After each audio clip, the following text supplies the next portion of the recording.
अल्हम्दुलिल्लाह अल्हम्दुलिल्लाह व कफ़ा व सलामुन अला इबादिही अल्लज़ीना इस्तफ़ा अम्मा बाद। अजीज तलबा व तालिबात, एक बड़ा ही दर्दनाक और नसीहत आमेज वाक़या कि एक लड़की थी जिनको पर्दे से बड़ी मोहब्बत थी। लड़की बहुत हसीनो जमील थी और पर्दे का बहुत ज्यादा एहतिमाम करती थी। और उस लड़की ने ये तहैया कर लिया था, ये फैसला कर लिया था कि मैं उसी लड़के से शादी करूंगी जो लड़का मुझे पर्दे में रखना पसंद करेगा। चुनांचे उस पर्दे वाली लड़की की शादी एक नेक लड़के के साथ होती है। अब वो लड़की और लड़का दोनों जिंदगी गुजर बसर करने लगते हैं। रहते रहते एक बेटा होता है। उसका शौहर खेत में काम करता है। एक दिन उसका शौहर अपनी बीवी से कहता है कि देखो, मैं खेत में दिन भर काम करता हूं और खाने के लिए, नाश्ते के लिए मुझे बार बार घर आना पड़ता है। ऐसा करो कि आप मेरा नाश्ता और दोपहर का खाना मुझे खेत में पहुंचा दिया करो। चुनांचे उसकी बीवी जो है ये नाश्ता पहुंचाने जाती है और खाना पहुंचाने जाती है। इसी में जो मुकम्मल पर्दे में रहा करते थे, लेकिन जैसे घर से बाहर निकलती है, खेतों में आना जाना चालू करती है, उसका आधा पर्दा खत्म हो जाता है। फिर कुछ सालों के बाद उसके घर में दूसरा बेटा पैदा होता है। अब उसका शौहर अपनी बीवी से कहता है कि देखो, अब घर का खर्च बढ़ गया है, लिहाजा आप भी कभी कभार खेत आया करो ताकि मेरे काम में आप भी शामिल हो जाया करो। खैर, उसकी बीवी अब खेतों में काम करने चली गई। जो पर्दा था वो धीरे धीरे खत्म हो गया, यहां तक कि उसके घर में तीसरा बेटा पैदा होता है। जब तीसरा बेटा पैदा होता है तो मां को बिल्कुल पर्दा नहीं होता। एक मर्तबा वो लड़का और उसकी घरवाली ये दोनों एक जगह बैठे हुए थे। अचानक वो लड़का जोर जोर से अपनी बीवी को देख करके हंसने लगा।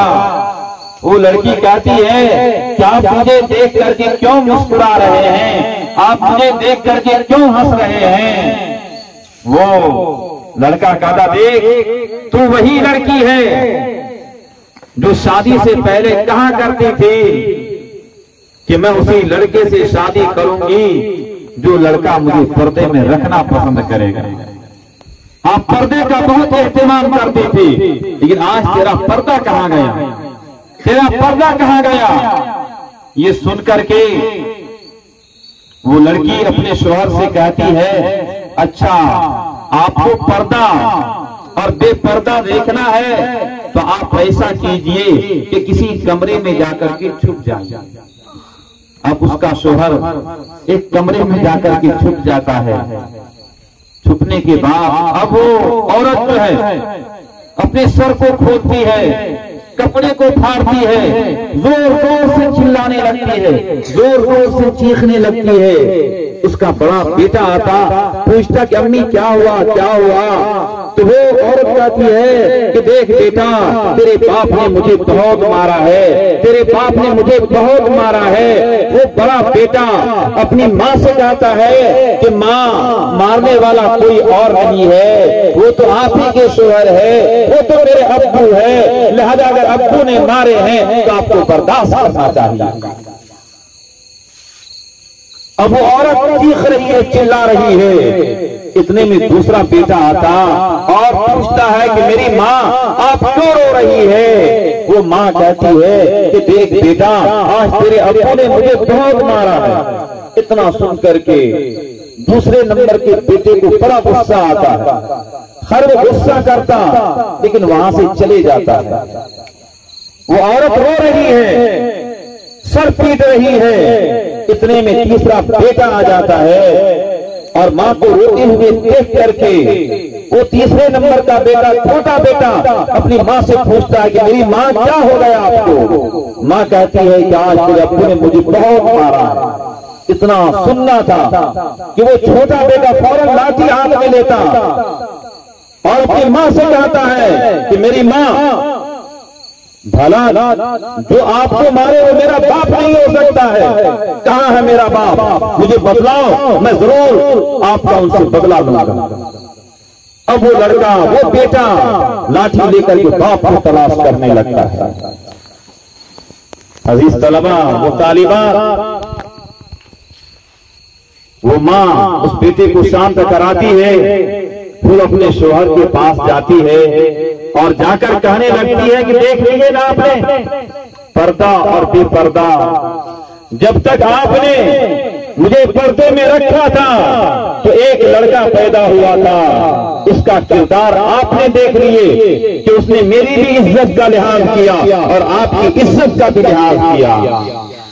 लेकिन जब मैं आधे पर्दे में आ गई तो दूसरे नंबर का बेटा पैदा हुआ था जिसने आपकी आधी इज्जत का ख्याल किया।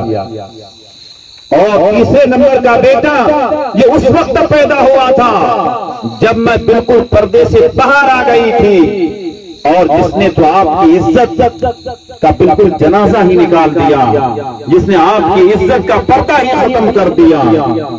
इसलिए ये पर्दा, ये इस्लाम का एक अहम हुक्म है, इस्लाम का एक अहम हुक्म है। जब तक हमारी बच्चियां, हमारी माएं और बहनें पर्दे में रहती है, अल्लाह भी राजी रहता है, अल्लाह के नबी भी खुश होते हैं। लिहाजा जरूरत है कि हमारी बेटियां, हमारी माएं, हमारी बहनें ये पर्दों का इस्तेमाल करें। अगर हम पर्दे में रहेंगे तो आने वाली नस्ल के अंदर अलग ही तासीर होता है, अलग ही सबब होता है। दुआ कीजिए कि अल्लाह ताला दुनिया की जितनी भी मुस्लिम औरतें हैं, अल्लाह ताला सबों को पर्दे में रहने की तौफीक अता फरमाए। वमा तौफीक इल्ला बिल्लाह।